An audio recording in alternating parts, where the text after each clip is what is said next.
선생님 안녕하세요. 네, 안녕하세요. 천재신궁 운영 호랑입니다. 선생님 너무 이뻐요. 아, 감사합니다. 예쁘게 보이려고 좋아하는 핑크를 입었어요. 너무 잘 어울리세요. 감사합니다. 선생님 성격 뭐 너무 잘 맞는 것 같은 색깔이. 그죠? 네. 저 선생님 핑크병이 있어가지고. 아 핑크 좋아하세요? 핑크병 있어. 좋아요. 네. 아, 감사합니다. 다행이다. 선생님 기분 좋게 해놓고 일부러 가야지. 그렇지. 그래야 이게 잘해드리지. 선생님 보통 어떤 새로운 일을 시작할 때 네. 물어보려고 많이 오시잖아요. 네. 많이 오시지. 근데 궁금해요. 저는 그게 꼭 여쭤봐야 되는 건가? 그게 필요한 건가? 제가 이 주제를 놓고 적절한 예시가 되고 비유가 되겠다 싶어가지고 일화를 하나를 준비를 했어요. 예. 제가 들려드리자면 유비는 많이 알고 계시잖아요. 삼국지 유비? 예. 삼국지의 주인공이기도 하고 네. 중국 촉한의 황제시기도 하시잖아요. 네. 근데 사실 이렇게 성공적인 그런 유비로 알려져 있는데 사실 47가지는 굉장히 승리하기보다는 패배하는 삶을 살았다고 해요. 그런데 이 유비가 어느 정도로냐면은 여러 사람들한테 그 의탁을 많이 했을 정도로, 심지어 라이벌이었던 조조 있죠. 조조 라이벌이잖아요. 그랬던 조조한테도 한때는 의탁했을 정도로 굉장히 자립하지 못하고 기생적인 삶을 살 정도로 굉장히 좀 안 좋았대요. 40 중반까지. 그런데 이게 이제 유비가 42살 때 있었던 일화예요. 근데 이제 얘기를 드리자면 그때 당시에 그 라이벌이었던 나이도 비슷했던 조조나 또 송건 아시죠? 송건. 삼국지에 나오는 송건. 이 사람들은 그 중국 땅에 굉장히 큰 부분을 차지를 하고 있었는데 그에 비해서 유비는 그때 당시 때까지만 해도 조그만 성 하나만 갖고 있었대요. 근데 이 성도 자기가 뭐 이룩해낸 성이 아니고 유포가 쉬면서 이제 이거 지키고 있어라 하고 하나를 준 거예요. 이제 신야성이라는 성 하나를 맡긴 거예요. 그때 있었던 일인데 이제 유비가 어느 날 화장실을 갔다 왔는데 이렇게 눈물 자국이 있는 거야. 그래갖고 여포가 아니 왜 무슨 일이 있냐고 왜 우셨냐고 그랬더니 유비가 슬퍼하면서 내가 예전에는 말에 안장에서 떨어질 일이 없어가지고 안장에서 그 안장과 항상 같이 했기 때문에 허벅지에 살이 붙을 날이 없었는데 네. 요즘은 말 탈 일이 없다 보니까 허벅지에 살이 붙어서 세월은 흐르고 몸은 이제 늙어가고 있는데 이룩해낸 것이 하나도 없어서 그것이 너무 슬퍼서 울었다라고 한 거예요. 네.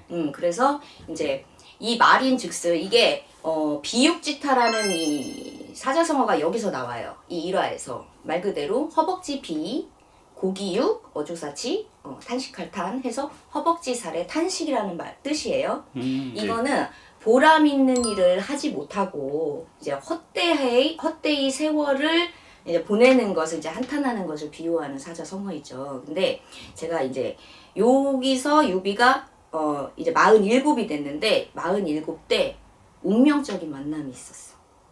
그 만남이 수경 선생님하고 만남이에요.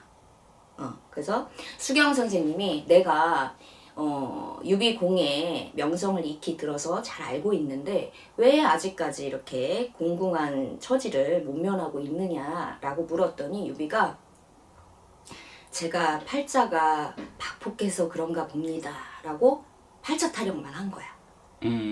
그랬더니 수경 선생님이 그렇지 않다고 당신의 주변에는 훌륭한 인재가 없어서 그렇다고 얘기를 한 거예요. 그랬더니 유비가 아니 왜 내가 인재가 없냐.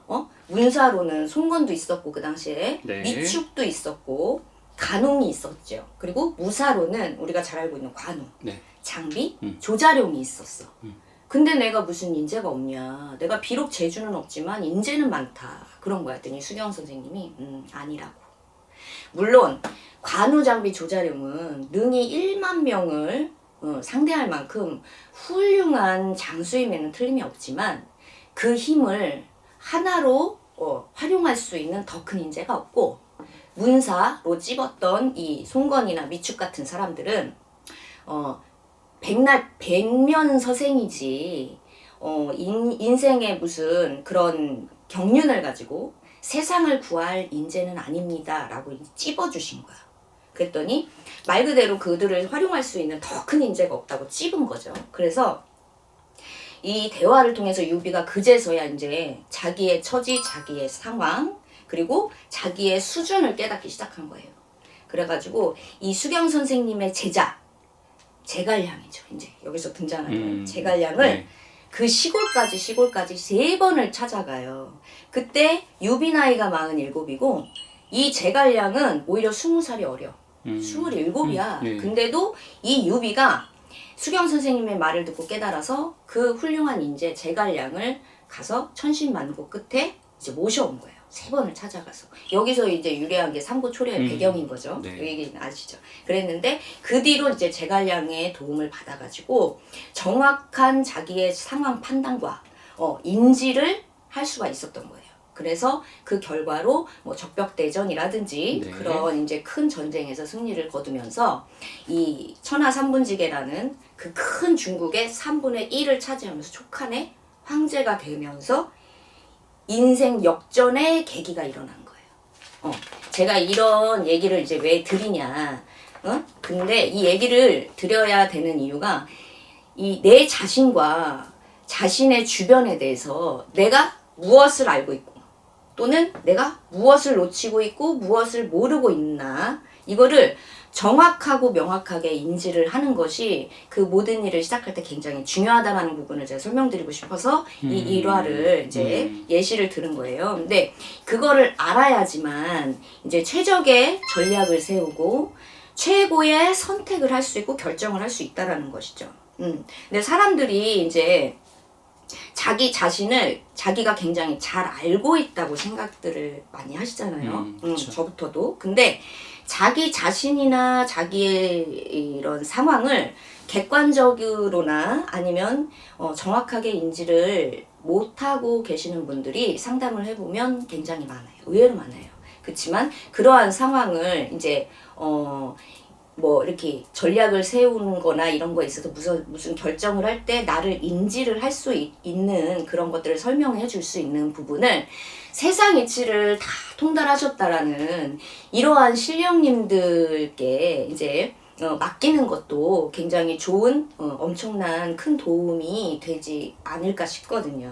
그래서 자신의 신세를 아까 말씀드렸던 그 비육지탄만 하고 있기보다는 이 자기의 현상을 이제 충분히 다른 시선으로 보실 수 있는 신령님들께 이제 도움을 구해 보시는 것도 내 노력이고 그것도 내 노력인 것 같아요. 이렇게 찾아오셔서 얘를 하고 뭐 여쭤보시고 그런 노력을 통해서 유비처럼 인생을 좀 리빌드를 해가지고 유비와 같은 인생 역전의 계기가 되어 볼 수도 있지 않을까라는 생각을 해봅니다.